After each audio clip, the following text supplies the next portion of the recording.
Jæja, Kalli, hvernig bara 2-0 tap þér ennþá á botninum, fyrstu viðbrögð? Aðalega bara svekkilsi. Ég er verulega bara ósáttur og svekktur mér að fyrir mér. Við bara mætum ekki til leiks og Stjarnan er unni vallar í yfirburði fyrir mér. 2-0 bara sanngjörn staða í hálfleik og það er ofta erfitt að koma tilbaka til það.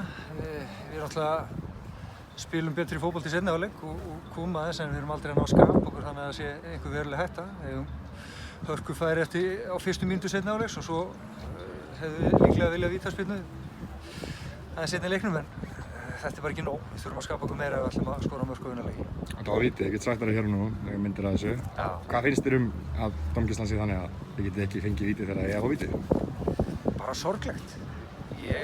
Bríett er búin að dæma marga leiki og hún er alltaf sanngjörn á bæði lið og alltaf en við þurfum bara betri dómgæslu. Við þurfum hreyfanlegri dómara sem fylgja leiknum.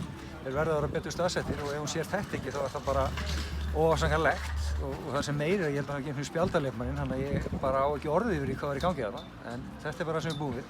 Algjörlega. Eins og segir, komið betur inn í seinni hálfleik. Hver er breyttir í hálfleik? Við náttúrulega færum Laufi úr hægri bakvörðum inn í hafsendinn og Angi út.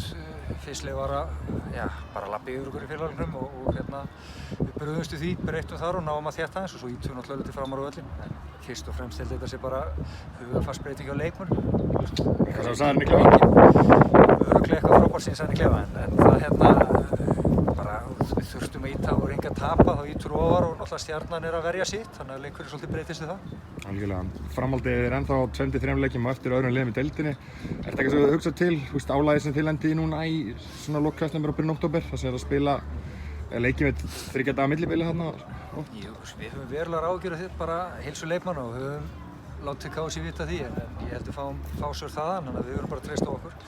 Við erum náttúrulega með í dag Þórdís er í banni og Katrín Ásbjörns var send í sóttkví í morgun. Við erum að vinna landsspítalanum og það er vonandi stutt sóttkví. Ég er að vonast þess að hún sleppi fljótlega og svo eigum við leikmenn eins og Önnu og Rebekku sem eru frá vegna meiðsla og vonandi styttist í en við þurfum bara að þjappa okkur saman og berjast fyrir stigum. Það er eina leiðin til að halda sig í deildinni. Algjörlega, takk fyrir.